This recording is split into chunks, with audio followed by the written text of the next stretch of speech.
Tanpa berlama-lama lagi, mari kita simak alurnya. Cerita berlanjut. Jinmu berjalan mengikuti Bai Jingfu, Bai Juer, dan rombongan lainnya menuju kediaman keluarga Bai di kota 100 kemakmuran. Sepanjang perjalanan, pikirannya terus dipenuhi oleh ucapan Pangongsong.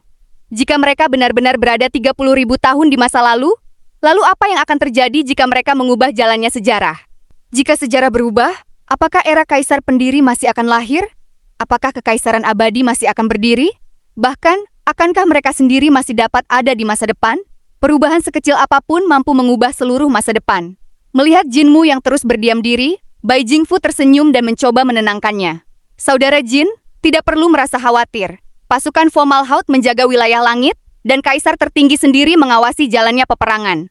Pasukan iblis dari luar wilayah tidak mungkin dapat menembus pertahanan mereka. Namun, hati Jinmu justru terasa semakin berat. Ia teringat lautan kerangka dewa Fomalhaut yang ia temukan di gurun emas. Mereka semua gugur saat mempertahankan tanah air tercinta. Mungkinkah inilah peperangan yang jejaknya akan kulihat 30.000 tahun kemudian?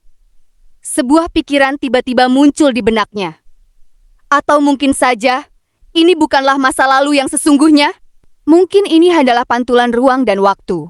Persis seperti yang pernah ia lihat di kawasan reruntuhan besar. Jika demikian, apapun yang ia lakukan, sejarah tetap tidak akan berubah. Memikirkan kemungkinan itu, beban di hatinya pun terasa sedikit berkurang. Ia pun mulai berbincang dengan santai sambil saling bertukar ilmu pedang bersama Bai Jingfu dan Bai Juer. Tak lama kemudian, Bai Jingfu berseru penuh kekaguman. Jadi setelah 14 bentuk pedang dasar, ternyata masih ada 4 bentuk lagi. Siapakah yang menciptakannya?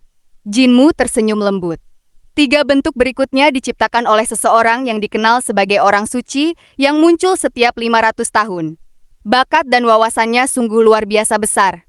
Aku sendiri pun sangat mengaguminya. Bai Juer bertanya dengan penuh rasa ingin tahu. Orang suci setiap 500 tahun? Gelar apakah itu? Jinmu menggeleng pelan. Aku pun hanya mendengarnya dari cerita orang lain. Konon setiap 500 tahun akan lahir seorang jenius yang luar biasa, yang meninggalkan jasa, kebajikan, serta warisan yang bermanfaat bagi seluruh dunia. Itulah sebabnya beliau disebut sebagai orang suci setiap 500 tahun. Mendengar penjelasan itu, mereka pun mengangguk tanda paham. Bai Jingfu kemudian kembali bertanya, jika demikian, siapakah yang menciptakan bentuk pedang ke-18? Jinmu tersenyum tampak malu. Sebenarnya, secara kebetulan, itu adalah ciptaanku sendiri. Seketika itu juga, seluruh orang yang hadir terdiam mematung. Bahkan Pangongsong yang duduk di sudut ruangan pun ikut membelalakan matanya. Dunia ini sungguh-sungguh menjadi kacau balau. Ia justru mengajarkan teknik pedang dari masa depan kepada orang-orang yang hidup di masa lalu. Sejarah seakan telah berantakan sepenuhnya. Tak lama kemudian, Jinmu mengeluarkan sarang naga sejati yang ia bawa. Aku ingin memohon bantuan kalian untuk menerjemahkan tulisan naga yang tertera di sini. Begitu melihat isi di dalam sarang naga tersebut, kedua kakak beradik itu langsung tertegun takjub. Ini adalah nadi naga raja, naga sejati? Bai Jingfu menghela napas panjang penuh kekaguman. Sungguh sayang sekali. Nadi naga yang begitu agung justru dijadikan dan disempurnakan menjadi harta ilahi. Jika dibiarkan tumbuh dengan sendirinya, ia kelak dapat menjadi naga sejati yang sesungguhnya. Bai Juer pun ikut mengangguk setuju. Nenek moyang kaum naga yang tinggal di langit pun lahir dari nadi naga yang persis seperti ini. Mereka pun mulai menerjemahkan tulisan naga itu satu persatu. Semakin banyak tulisan yang berhasil dibaca, semakin besar pula manfaat yang mereka peroleh. Bai Jingfu tertawa penuh kepuasan. Saudara Jin, justru kaulah yang memberikan keuntungan yang sangat besar kepada kami. Tidak hanya kami mempelajari ilmu pedangmu, kini kami pun dapat memahami bahasa naga raja dan naga sejati. Keuntungan yang kami peroleh jauh lebih besar daripada apa yang kau dapatkan dari kami. Jinmu hanya tersenyum lembut. Ia menyadari bahwa dirinya bukanlah kaum naga. Meskipun ia dapat memahami tulisan naga tersebut, peningkatan kekuatannya tidaklah sebesar apa yang dialami oleh Bai Jingfu maupun Bai Juer. Beberapa hari berlalu, dan hampir seluruh tulisan naga itu pun berhasil diterjemahkan. Hanya tersisa sekitar 10% yang belum dapat mereka pahami sepenuhnya. Bai Juer berkata dengan penuh harap, Jika ayah telah pulang, beliau pasti akan mampu menerjemahkan sisanya. Jinmu mengangguk merasa puas. Dengan pemahaman baru yang mereka peroleh, teknik kaum naga sejati pun berkembang pesat dan meningkat dengan luar biasa. Bahkan Bai Jingfu pun mencoba melatih dan menjalankannya. Seketika itu juga, aura naganya melonjak berkali-kali lipat dibanding sebelumnya. Ia tertawa dengan penuh kegembiraan. Jika sejak awal aku telah menguasai teknik ini, mungkin di tingkat kekuatan yang sama, kau pun tidak akan mampu mengalahkanku. Jinmu menggeleng sambil tersenyum tenang. Belum tentu begitu. Aku adalah tubuh pilihan. Di tingkat kekuatan yang sama, aku hampir tidak pernah terkalahkan. Kedua kakak beradik itu saling berpandangan tampak bingung. Tubuh pilihan? Apakah yang dimaksud dengan itu?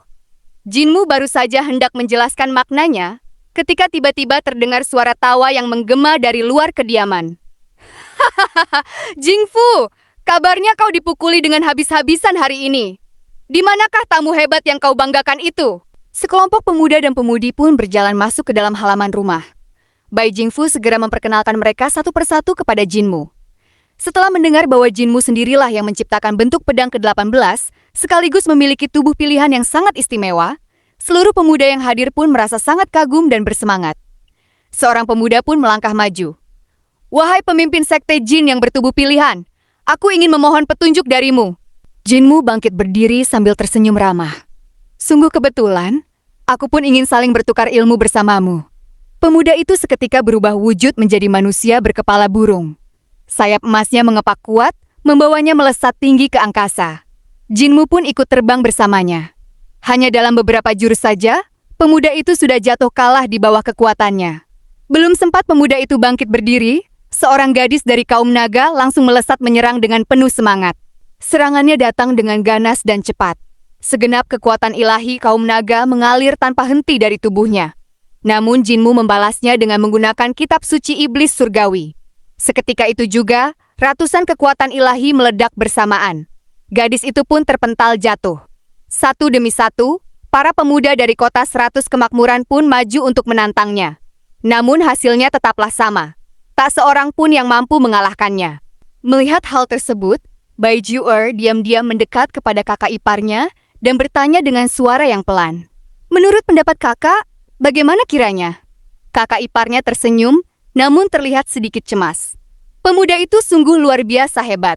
Yang justru membuatku merasa khawatir adalah, apakah engkau kelak akan mampu mempertahankan hatinya? Wajah Bai Ju'er seketika bersemu merah merona malu. Bai Jingfu tertawa dengan penuh kegembiraan. Lihat, bukankah sudah kukatakan? Saudara Jin yang bertubuh pilihan ini sungguh-sungguh luar biasa hebat. Menurut pendapat kalian, jika kelak kita membawanya menuju kota langit, apakah ia akan mampu mengalahkan para jenius yang ada di sana? Seluruh orang yang hadir menjawab dengan suara serempak. Pasti bisa! Seorang gadis pun tersenyum dan berkata, ilmu pedang serta kekuatan ilahi milik saudara Jin terasa sungguh berbeda dari yang pernah kita kenal. Seolah-olah segala sesuatu itu berasal dari masa depan yang jauh. Setiap gerakan dan jurus yang ia perlihatkan seakan membuka kemungkinan-kemungkinan yang belum pernah terbayangkan sebelumnya. Semua orang pun mengangguk setuju mendengar perkataan itu. Bai Jingfu pun berkata dengan penuh semangat. Jika peperangan di Fomalhaut telah usai, marilah kita pergi bersama-sama menuju kota langit. Kita akan tunjukkan kepada mereka dan mengalahkan segala kesombongan yang ada di sana. Setuju! Seruan persetujuan pun langsung menggema memenuhi seluruh halaman rumah. Jinmu ikut tersenyum melihat kehangatan itu. Untuk sesaat, ia pun tak lagi memikirkan apakah dirinya sedang mengubah jalannya sejarah atau tidak. Sementara itu, di sudut ruangan yang agak gelap, wajah Pangongsong tampak semakin pucat pasi. Dia sama sekali tidak sedang sekedar mengubah sejarah. Dia justru sedang merobek-robek sejarah itu menjadi hancur lebur. Bahkan, ilmu pedang ke-18 pun telah diajarkan kepada mereka. Sudah hancur semuanya. Segalanya telah berakhir. Suasana perjamuan pun semakin meriah. Semua orang makan dan minum dengan gembira hingga merasa mabuk oleh kebahagiaan. Akhirnya, Bai Ju'er memberanikan diri menarik lengan baju Jinmu dengan lembut. Ayo, mari kita menari bersama. Jinmu belum sempat menolak ajakan itu. Ia pun ikut berdansa bersama Bai Ju'er, membuat segenap ruangan dipenuhi dengan tawa dan kehangatan. Namun tiba-tiba, sebuah ledakan dahsyat mengguncang langit. Seluruh kota 100 kemakmuran ikut berguncang dengan sangat hebat. Gelombang udara yang berwarna hitam melanda dari kejauhan. Seolah-olah langit yang indah itu seketika akan runtuh sepenuhnya. Seluruh orang yang sedang berkumpul di ruang perjamuan terdiam karena terkejut. Ledakan yang menggetarkan itu mengguncang setiap sudut kota. Bangunan-bangunan runtuh, atap-atap istana berterbangan ke udara. Meja-meja batu giok, kandi-kandi anggur, piring, mangkuk, bahkan seluruh hidangan perjamuan itu tersapu oleh gelombang kejut dan melayang tinggi ke angkasa. Pohon-pohon besar pun tercabut hingga ke akar-akarnya. Penduduk yang berada di luar kediaman keluarga Bai ikut tersapu oleh angin yang dahsyat itu. Mereka berusaha memegang erat batang pohon agar tidak terlempar. Namun sesaat kemudian datanglah gelombang kekuatan yang lain dan mereka pun lenyap terbawa ke kejauhan. Beruntunglah Jinmu dan rombongan lainnya memiliki kekuatan batin yang cukup tinggi, sehingga mereka masih mampu bertahan dan tidak ikut tersapu. Bai Jingfu segera mengangkat manik naga ke angkasa. Cahaya yang memancar dari manik itu seketika menyelimbuti seluruh kawasan kediaman keluarga Bai, menahan benda-benda yang berterbangan agar tidak tercerai-berai. Namun tekanan dari gelombang kekuatan itu sungguh terlalu besar. Rumah-rumah yang berada di luar kawasan kediaman tetap runtuh dan hancur berantakan. Wajah Bai Jingfu memerah menahan beban yang berat. Seketika itu juga, roh primordial naga sejati muncul di belakang punggungnya, memperkuat lagi cahaya pelindung yang memancar dari manik naga. Meskipun demikian, ia masih merasa hampir tidak sanggup lagi menahannya. Jingfu! Seorang wanita yang sedang menggendong seorang anak kecil berlari mendekat, diikuti oleh para tetua keluarga Bai. Masing-masing dari mereka pun mengeluarkan manik naga yang mereka miliki. Begitu kekuatan mereka bersatu, tekanan berat yang menekan pundak Bai Jingfu pun perlahan menjadi berkurang. Ibu? Paman? Bibi? Mengapa kalian semua ada di sini? Tanya Bai Jingfu dengan penuh keheranan. Ibunya menjawab dengan napas yang terengah namun tetap sigap. Fo Malhaut telah ditembus oleh musuh. Pasukan iblis dari luar wilayah telah menyerbu masuk. Kota 100 kemakmuran tidak akan mampu dipertahankan lagi. Kalian semua harus segera pergi menuju langit kaisar. Kami para orang tua yang sudah lanjut usia ini akan tetap di sini untuk menahan laju musuh. Mendengar hal itu, para pemuda yang ada di kota 100 kemakmuran seketika merasa panik. Ayo kita pulang dan memberitahu keluarga kita. Tidak perlu. Ibunya membentak dengan tegas. Seluruh tetua sudah diberi kabar. Kita tidak memiliki waktu yang cukup. Jangan membawa apapun. Segera berangkat sekarang juga. Ia pun menyerahkan sebutir manik Dewa Naga kepada Bai Ju'er. Cahaya yang dipancarkan dari manik ini mampu mengusir kegelapan yang mengancam. Bai Jingfu segera menoleh kepada Jinmu. Saudara Jin, marilah ikut bersama kami. Jinmu pun mengangguk setuju. Pangongsong seketika melompat naik ke atas peti. Naga Kilin pun ikut meloncat naik ke atas punggung peti. Mereka semua pun berlari menuju gerbang belakang kota. Namun baru saja melangkah beberapa langkah, Dewa penjaga gerbang selatan terpental jatuh dari tempatnya. Di belakangnya muncul sesosok raksasa yang berkepala banteng. Tubuhnya menjulang tinggi hingga jauh melampaui tembok kota. Rantai-rantai raksasa melilit tubuhnya dengan erat. Di ujung rantai itu tergantung sebuah bola besi hitam yang ukurannya sebesar gunung. Raksasa itu seketika mengayunkan bola besi tersebut ke arah dewa penjaga gerbang. Wajah Jinmu seketika berubah menjadi serius. Jika hantaman bola besi itu jatuh ke tempat kita berdiri, tidak akan ada seorang pun yang selamat. Tiba-tiba, raungan naga yang dahsyat mengguncang segenap penjuru langit. Para tetua keluarga Bai seketika berubah wujud menjadi naga-naga raksasa dan dengan berani menyambut serangan yang datang itu.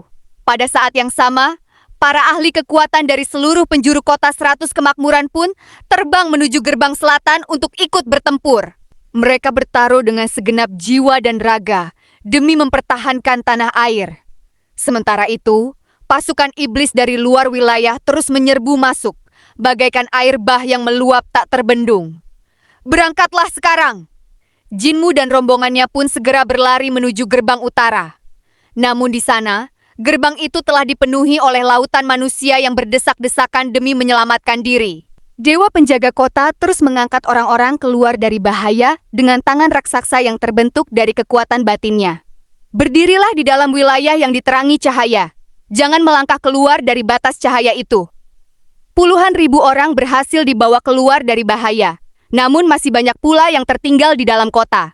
Tak lama kemudian, Terdengar jeritan kepanikan yang memenuhi udara. Mereka yang melangkah keluar dari batas cahaya seketika ditelan oleh kegelapan. Dalam sekejap mata, tubuh mereka berubah menjadi tumpukan tulang belulang yang putih bersih. Melihat pemandangan yang sungguh memilukan itu, dewa penjaga kota itu menggertakkan gigi menahan kesedihan dan kemarahan. Ia menyadari bahwa dirinya tidak akan sanggup lagi menyelamatkan mereka semua. Ikutilah aku. Siapa yang masih memiliki kekuatan, tinggallah di belakang untuk menahan laju musuh. Ia pun membawa puluhan ribu pengungsi memasuki wilayah yang dipenuhi kegelapan. Pada saat itulah Pangongsong berseru dengan lantang. Jangan ikuti dia! Seluruh orang yang hadir seketika terdiam dan berhenti melangkah. Bai Juer bertanya dengan penuh kebingungan. Mengapa demikian? Pangongsong menunjuk ke arah dewa penjaga itu. Dia membawa puluhan ribu orang bersamanya. Itu sama saja dengan menjadikan dirinya sasaran terbesar bagi musuh. Dia pasti akan diserang terlebih dahulu sebelum yang lain. Jinmu pun segera mengangguk setuju. Apa yang dikatakannya benar. Di dunia ini, tidak ada seorang pun yang lebih ahli dalam melarikan diri selain Sang Agung. Ikutilah petunjuk yang diberikannya. Pangongsong segera bertanya. Ke arah manakah letak langit kaisar? Bai Jingfu menunjuk ke arah barat. Pangongsong langsung berkata dengan tegas. Kita pergi ke arah timur. Sekarang juga. Sekitar 100 orang pun segera mengikuti arah cahaya yang memancar dari peti. Namun semakin banyak pengungsi yang datang berdatangan menyusul mereka. Pangongsong tampak gelisah dan berkata dengan nada yang sedikit meninggi. Pergilah, bunuh siapapun yang menghalangi jalan dan tertinggal di belakang. Mendengar perkataan itu, seluruh orang merasa marah. Bagaimana mungkin kita tega membunuh rakyat sendiri? Bahkan Bai Juer pun berhenti melangkah dan berbalik kembali untuk menolong lebih banyak orang yang membutuhkan bantuan. Keringat dingin mulai menetes di wajah Pangongsong. Jika terus begini, tidak akan ada seorang pun yang selamat dari kematian. Namun Bai Juer menggeleng dengan tegas. Keluarga Bai tidak akan pernah meninggalkan rakyatnya sendiri. Kaisar tertinggi pernah berpesan, nyawa manusia jauh lebih berharga daripada langit itu sendiri. Jika para dewa pun tidak mampu melindungi umat manusia, lalu apa gunanya menjadi seorang dewa? Perkataan yang sederhana namun penuh makna itu seketika mengguncang hati Jinmu. Nyawa manusia lebih berharga daripada langit? Pangongsong hanya mendengus sinis. Jika kaisar tertinggi berada di posisi kita saat ini, beliau pasti akan menyelamatkan dirinya sendiri terlebih dahulu. Bai Juer menjawab dengan suara yang teguh dan mantap. Beliau tidak akan pernah melakukan hal yang demikian. Pada saat itu juga, pasukan pengejar kembali datang menyerbu mendekat. Jinmu seketika berbalik dan berdiri menghadang laju mereka. Barulah pada kesempatan ini ia dapat melihat dengan jelas wajah para iblis dari luar wilayah itu. Mereka ternyata adalah manusia. Tak berbeda sedikit pun dari diri mereka sendiri. Mereka juga manusia. Hampir tidak ada waktu untuk berpikir. Kedua belah pihak seketika terlibat dalam pertempuran yang saling membunuh. Pedang-pedang terbang milik Jinmu melesat ke segala arah. Satu demi satu musuh tumbang. Namun jumlah musuh yang datang terus bertambah tanpa henti. Banyak orang mulai terluka. Seorang gadis yang sebelumnya sempat bertarung melawan Jinmu di kediaman keluarga Bai, terdorong keluar dari batas cahaya pelindung. Seketika itu juga ia ditelan oleh kegelapan. Sesaat kemudian, yang tersisa darinya hanyalah tumpukan tulang putih bersih. Hati Jinmu terasa sesak dan perih. Pertempuran terus berlangsung, hingga pengejar yang terakhir akhirnya tewas di tangan mereka. Semua orang tampak kelelahan tak berdaya. Jinmu segera mengobati mereka yang terluka. Bai Jingfu tersenyum meski lengan kirinya telah putus dalam pertempuran itu. Saudara Jin, ternyata engkau juga seorang tabib. Namun seorang pemuda yang terluka parah menggeleng perlahan. Dadaku telah hancur. Aku tidak akan mampu diselamatkan lagi. Jangan bawa jenazahku bersamamu. Aku hanya akan menjadi beban berat bagi kalian. Sebelum Jinmu sempat berkata apapun, pemuda itu pun menghembuskan napas terakhirnya dengan tenang. Jinmu hanya dapat berdiri terdiam memandangnya. Mereka pun kembali melanjutkan perjalanan yang penuh duka itu. Sepanjang malam, suara gemuruh pertempuran terus terdengar dari segala penjuru. Rombongan mereka pun berkali-kali dikejar dan harus berjuang untuk menyelamatkan nyawa. Jumlah orang yang menyertai mereka terus berkurang. Bahkan, Pangongsong dan naga Kilin pun akhirnya ikut turun ikut bertempur bersama.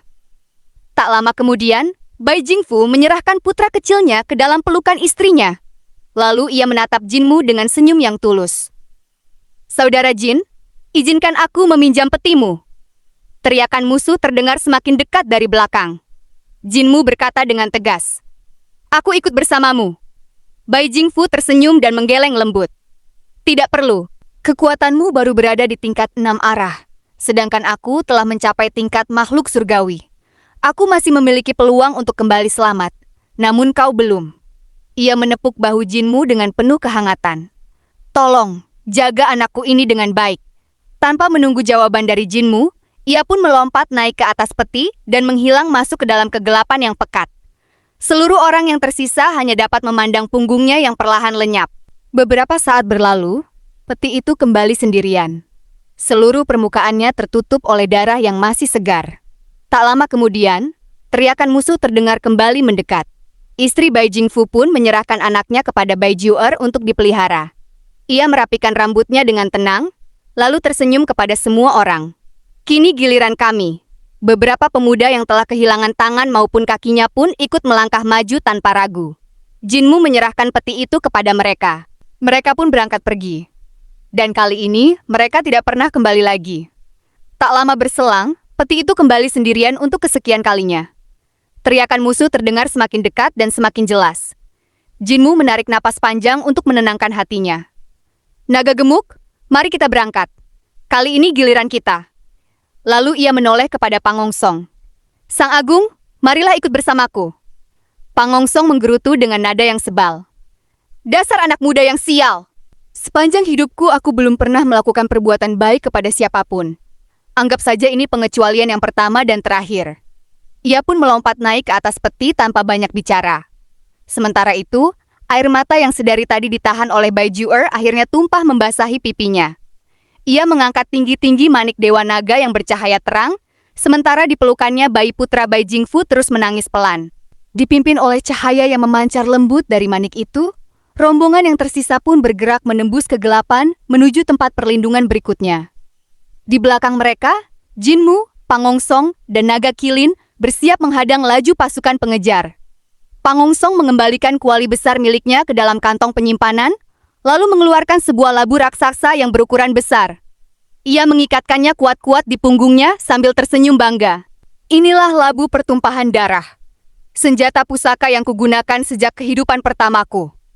Dulu, dengan benda inilah namaku dikenal dan ditakuti di mana-mana. Sungguh sayang, selama puluhan ribu tahun berlalu, aku belum pernah berhasil menyempurnakannya kembali seperti sedia kala. Jinmu tersenyum tipis sambil mengenakan sarung pisau yang ia ikat di pinggang. Aku tidak menyangka bahwa Sang Agung ternyata masih menyimpan ambisi yang begitu besar. Sungguh sayang, sejak gagal menjadi seorang dewa, jalan yang kau tempuh justru semakin menyimpang jauh dari kebenaran. Pangongsong mendengus pelan. Lihatlah baik-baik kantong penyimpanan yang kau ikat di pinggangmu itu. Itu milikku. Jinmu pura-pura tidak peduli. Aku mengambilnya dari Istana Emas Roland. Sambil berbincang demikian, Jinmu pun mulai mengeluarkan senjata-senjatanya satu persatu. Sepasang pisau jagal, palu besi yang sangat besar, tongkat bambu, kuas, tinta, gulungan kertas, botol berisi racun yang mematikan, hingga akhirnya 8.000 pedang terbang melesat keluar dari lengan bajunya. Ia pun mulai mengoleskan racun ke setiap mata pedang itu dengan tenang. Tidak ada salahnya bersiap sebaik mungkin. Dulu, setiap kali aku keluar dari kawasan reruntuhan besar, aku selalu membawa serta seluruh perlengkapan perangku seperti ini.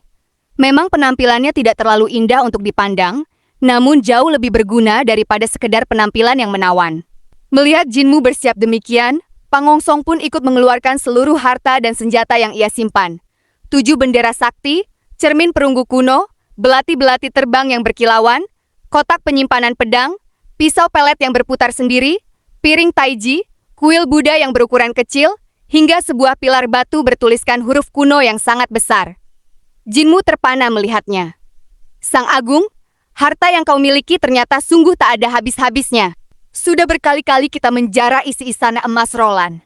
Namun ternyata, kau masih menyimpan sebanyak ini. Pangongsong tertawa dengan nada yang dingin. Cobalah hidup selama 10.000 tahun lamanya seperti yang kulakukan.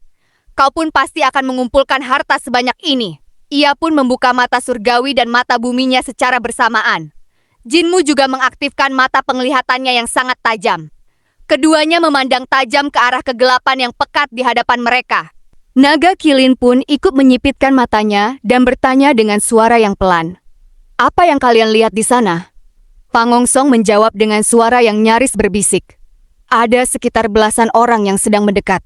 Jinmu mengangguk pelan. "Hanya belasan orang yang menguasai kekuatan tertentu. Tidak perlu merasa khawatir." Pangongsong langsung menghela napas lega dan tersenyum. Sungguh beruntung. Sepertinya mengikuti Tuan Jin memang membawa keberuntungan. Aku sepertinya tidak akan mati hari ini. Naga Kilin pun ikut tersenyum lega. Pemimpin sekte memang selalu mampu mengubah nasib buruk menjadi keberuntungan. Bahkan peti yang tertutup rapat pun seketika membuka tutupnya perlahan, seolah ikut merasa lega dan tersenyum bersama mereka. Jinmu pun tersenyum melihat hal itu, lalu membuka tutup peti tersebut sepenuhnya. Seketika itu juga, cahaya suci yang sangat terang memancar keluar hingga menyinari wilayah sejauh 300 langkah. Selama berada di dalam wilayah yang diterangi cahaya itu, kegelapan pekat tidak akan mampu mendekat. Tanpa diketahui oleh siapapun, Jinmu menggerakkan 8.000 pedang terbangnya agar menyusup ke bawah tanah, membentuk formasi pembunuh yang tak tampak oleh mata telanjang. Namun melalui penglihatan matanya yang istimewa, Jinmu melihat sesuatu yang tidak ia sampaikan kepada siapapun. Di balik belasan pengintai yang tampak di depan, ternyata masih ada ratusan prajurit lain yang bersembunyi. Bahkan seorang panglima perang sedang menunggangi binatang buas yang gagah perkasa, mengawasi segala sesuatu dari belakang. Belasan orang yang tampak di depan adalah umpan untuk menarik perhatian mereka. Jinmu menarik napas dalam-dalam dan menenangkan hatinya. Musuh telah datang, bersiap! Belasan prajurit yang tampak di depan seketika menyerbu masuk ke dalam wilayah cahaya pelindung. Naga Kilin mengaum dengan suara yang menggetarkan bumi. Api hitam menyembur dari mulutnya bagaikan pilar raksasa yang menyapu segala sesuatu. Musuh seketika berhamburan menghindari serangan api itu. Seorang ahli yang memegang pedang membelah lautan api dan langsung menerjang mendekati Jinmu. Namun Jinmu telah lebih dulu berdiri tepat di hadapannya. Sepasang pisau jagat di tangannya melesat bersilang seketika. Kepala prajurit itu langsung terbang putus dari lehernya. "Keterampilan pisaumu sungguh luar biasa hebat." Itulah kata-kata terakhir yang terucap dari mulutnya sebelum tubuhnya jatuh terjerembab ke tanah. Belum sempat mayat prajurit itu menyentuh tanah, musuh lain menghantam dada Jinmu dengan sekuat tenaga. Namun tubuh Jinmu meliuk lentur bagaikan naga yang sedang menari. Pisau di kedua tangannya bergerak bagaikan badai cahaya yang menyapu bersih segala hal. Dalam sekejap mata, kepala musuh kedua pun ikut terpenggal jatuh ke tanah. Di sisi lain, Pangongsong pun ikut bergerak dengan lincah. Pisau pelet yang ia miliki berputar kencang ke segala arah. Labu pertumpahan darah yang terikat di punggungnya menyemburkan sungai darah yang dipenuhi serangga-serangga kecil pemakan daging. Dalam sekejap mata, seorang prajurit musuh yang terkena serangan itu tinggal menyisakan tulang belulang yang bersih. Musuh lain pun segera melancarkan serangan dengan kekuatan petir ilahi yang menyambar dengan dahsyat. Namun Pangongsong hanya mengibaskan lengan bajunya dengan tenang. Puluhan belati terbang seketika menembus tubuh musuh itu hingga penuh dengan lubang-lubang bekas luka. Di sisi yang lain, Naga Kilin pun berubah kembali ke wujud aslinya yang gagah perkasa. Ia mengamuk tanpa ampun.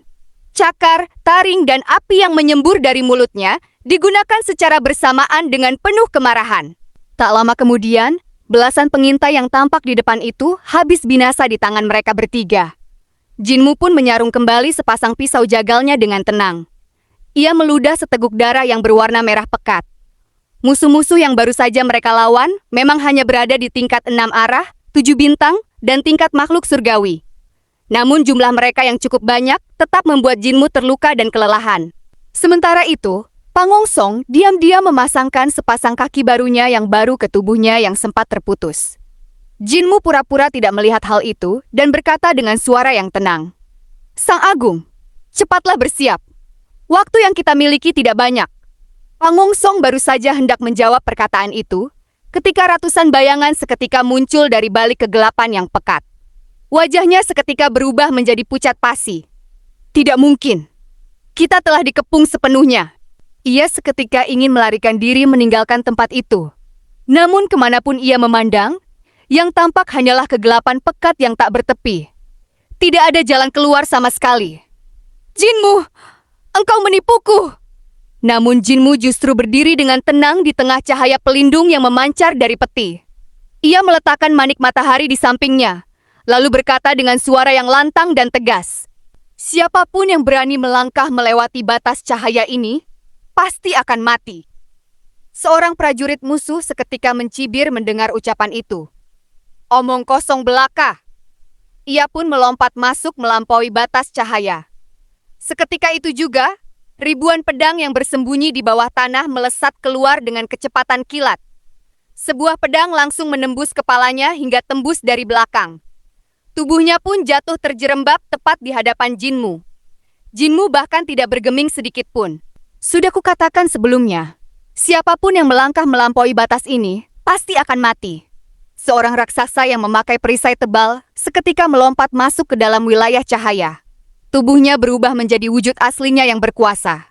Tinju raksasanya menghantam ke arah Jinmu dengan kekuatan yang mampu membelah gunung. Namun sepasang pisau cahaya berkelebat dengan sangat cepat. Tubuh raksasa itu seketika terbelah menjadi 4 bagian yang sama besar. Jinmu mengibaskan sisa darah yang menempel pada pisaunya dengan tenang. "Masih ada yang mau mencoba?" Pemimpin pasukan musuh akhirnya melangkah maju ke depan. Ia melepaskan topeng yang menutupi wajahnya sambil tersenyum sinis. "Kalian hanyalah bertiga orang. Berani-beraninya kalian menahan laju pasukanku yang besar ini?